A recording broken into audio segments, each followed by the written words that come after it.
ইন্ডিয়ার একটা সংবাদপত্র যেটা পশ্চিমবঙ্গের মূলত, এটা ধরেন ইন্ডিয়ার একটা ধরেন ১০ম গ্রেডের সংবাদপত্র কিনা আমার সন্দেহ আছে। একটা আঞ্চলিক একটা সংবাদপত্র। তো এইখানে ধরেন মির্জা ফখরুল ইসলাম আলমগীর সাহেব ইন্টারভিউ দিয়েছেন, এটা খুব সারপ্রাইজিং।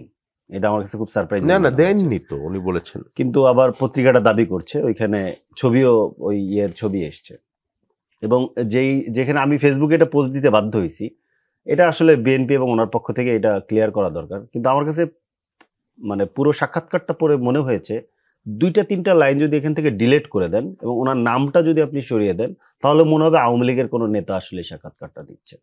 এটা খুব ইন্টারেস্টিং, কিন্তু এটা ওনার নামে যাচ্ছে। আমি খুবই অবাক হয়েছি এটা। মির্জা ফখরুল ইসলামের একটি মন্তব্য, যদিও বিএনপির পক্ষ থেকে কোথাও কোথাও বলা হচ্ছে যে এটি এই তথ্যটি সঠিক নয়, অর্থাৎ ভারতীয় একটি গণমাধ্যমকে দেয়া মির্জা ফখরুল ইসলামের সাক্ষাৎকার। তবে একটি বিবৃতিতে সেখানে বলা হয়েছে সাক্ষাৎকারটি ভুলভাবে উপস্থাপিত হয়েছে, তবে সঠিকটা কি সেটিও আবার সেই বিবৃতিতে নেই। তার মানে আসলে আমরা একটু সেটি নিয়ে একটু আপনাদের মন্তব্য জানতে চাই। ফরিদুল হক, তিনি সেই সাক্ষাৎকারে যেটি দেখা গেছে, পত্রিকাটি আবার সাংবাদিকের ছবি সহ আজকে আবার আপডেট ভার্সন তারা করেছেন। মির্জা ফখরুল ইসলাম বলেছেন সেখানে এনসিপিকে আমরা কোনো শক্তি বলেই আর মনে করি না, এটা ঠিক এই ছাত্ররাই শেখ হাসিনার বিরুদ্ধে বিক্ষোভের বারুদে আগুনটা দিয়েছিল, এখন আর তাদের কিছু নেই, ডাকলেও লোক আসে না। এনসিপির এখন একমাত্র লক্ষ্য বিএনপিকে সরকার গঠন করতে না দেওয়া। জি, এটা আসলে বেশ অস্বস্তিকর এই প্রশ্নকে আসলে ডিল করা। যদিও প্রচন্ড অস্বস্তি নিয়ে আজকে আমাকে ফেসবুকে এটা নিয়ে ২টা পোস্ট দিতে হয়েছে। আমি সাধারণত চেষ্টা করি কোনো ব্যক্তিকে কাউন্টার না করা, কিংবা ধরেন কোনো ব্যক্তিকে খুব বেশি ইয়েও না দেওয়া। কিন্তু এই ঘটনাটা আমার জীবনে ২ বার, মানে গত ১ বছরের ভেতরে ২ বার ঘটছে, যে একজনকে আমি খুব আমাকে মানে কি বলে যে প্রশংসা করতে হয়েছে যেটার উনি প্রাপ্য, আবার আজকে ওনাকে আমার সমালোচনা করতে হয়েছে। এটার জন্য আমার জন্য খুব দুর্ভাগ্যজনক। এবং ওই ২টা ঘটনাই একই ব্যক্তির সাথে ঘটেছে। আমার গত কয়েক মাস আগে একটা মানে পাবলিক প্রোগ্রাম, একটা স্টেজে মির্জা ফখরুল ইসলাম আলমগীর সাহেব ছিলেন, এবং সেখানে ওনাকে আমি পাশে উনি বসা থাকা অবস্থায় আমি বক্তৃতা করেছিলাম। তো বক্তৃতার মধ্যে আমি বলেছিলাম, মানে আমাকে এটা বলতে আমি বাধ্য হয়েছিলাম, আমি সাধারণত কোনো এই প্রশংসামূলক কথা কাউকে বলতে স্বস্তি বোধ করি না, কিন্তু আমি বলতে বাধ্য হয়েছি যে আমাদের গত ১৫ বছরের যে ফ্যাসিবাদ বিরোধী লড়াই, এই লড়াইয়ের রাজপথের সিপাহ সালার হচ্ছেন উনি। তো আমরা ওনার কাছ থেকে গণতান্ত্রিক উত্তরণের জন্য আমাদের এখন যে লড়াই, এই লড়াইয়ে ওনার কাছ থেকে আমরা নেতৃত্ব আশা করি। আমি একজন তরুণ রাজনৈতিক কর্মী হিসেবে এটা ওনার কাছে আমি আশা করি, সেই জায়গা থেকে আমি বলেছিলাম। আজকে খুব দুর্ভাগ্যজনকভাবে ওনার যে মন্তব্যগুলো এসছে নিউজে, সেগুলো নিয়ে আমাকে আসলে কমেন্ট করতে হয়েছে, ফেসবুকে আমাকে পোস্ট দিতে হয়েছে। এখানে ২-৩টা জিনিস আছে। এনসিপির ব্যাপারটাতে আমি পরে আসি, মানে এটা যেহেতু আপনি প্রশ্ন করেছেন, প্রশ্ন না করলে আমি হয়তো এটা তুলে আনতাম। এটা একটা ব্যাপার হয়েছে যে ইন্ডিয়ার একটা সংবাদপত্র যেটা পশ্চিমবঙ্গের মূলত, এটা ধরেন ইন্ডিয়ার একটা ধরেন ১০ম গ্রেডের সংবাদপত্র কিনা আমার সন্দেহ আছে। একটা আঞ্চলিক একটা সংবাদপত্র।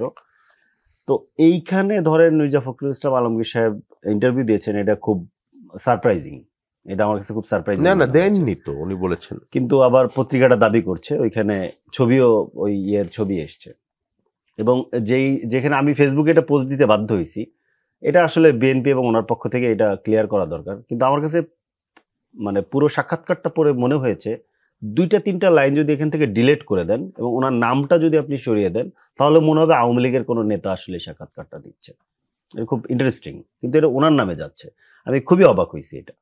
এবং একজন সাংবাদিকের মাধ্যমে সম্ভবত ইন্ডিয়ান রাষ্ট্র কিংবা ধরেন ইন্ডিয়ান এস্টাবলিশমেন্টকে আশ্বস্ত করা হচ্ছে যে আমরা পূর্বে এই কাজ করেছিলাম, এটা পরে আমরা আর করব না। কি করা হয়েছে এটা আমরা যারা রিপোর্টটা পড়ছি আমরা জানি। আমি বিতর্ক এড়ানোর জন্য পুরো ব্যাখ্যাটার মধ্যে গেলাম না। আরেকটা জিনিস যেটা দাবি করা হয়েছে যে ইন্ডিয়ান প্রভাব নাকি আমাদের মধ্যে ব্যাপক, বাংলাদেশের ৩ দিকে যেহেতু ইন্ডিয়ান প্রভাব ব্যাপক, এটা তো ছিল, এটা তো সত্য। কিন্তু আমরা তো ধরেন জুলাইয়ে আমরা যখন আমাদের বন্ধুরা, আমাদের সহযোদ্ধারা, আমরা যখন রাস্তায় নেমেছি, এবং বিএনপি ছাত্রদল যুবদলেরও তো অনেক মানুষ রাস্তায় ছিল, তারা এবং শহীদ হয়েছে, তো তারা তো আসলে দিল্লি না ঢাকা স্লোগান দিয়ে পুলিশের গুলির সামনে বুক পেতে দাঁড়িয়েছিল। তার মানে ওই যে প্রভাব, ওই প্রভাবের বিরুদ্ধে তো আমরা রাস্তায় দাঁড়াইছি, আমরা জীবন দিয়ে দাঁড়াইছি, এবং ওইটাকে আমরা হটাই দিছি, ওটা আর এখন নাই। এবং এখানে আর একটা জিনিস আছে যে এইখানে একটা তৈরি করা হয়, একটা ধরেন বাবল তৈরি করা হয় যে আপনাকে রাষ্ট্র চালাইতে গেলে, রাষ্ট্র ক্ষমতায় যাইতে গেলে আপনাকে ইন্ডিয়া কিংবা দিল্লির অনুগ্রহ নিয়ে এখানে হয়তো বা রাষ্ট্র চালাইতে হবে।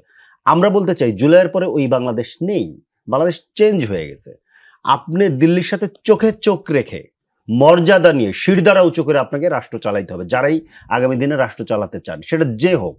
এটা আমাদের ব্যাপার না, এটা বিএনপি কিংবা অন্য কোন রাজনৈতিক দলের ব্যাপার না। এখানে যে একটা নতুন জেনারেশন তৈরি হয়েছে, যারা আসলে পকেটে চিরকুট লেখে নিয়ে বন্দুকের গুলির সামনে দাঁড়াইতে গেছিল, এটা মেনে নিবে না। এইটা আমাদেরকে খুব পরিষ্কারভাবে বুঝতে হবে। আরেকটা ব্যাপার, এনসিপির আমার ধারণা উনি যদি ইন্টারভিউটা দিয়েও থাকেন, এনসিপি সম্পর্কে এই মন্তব্য ওনার করার কথা না।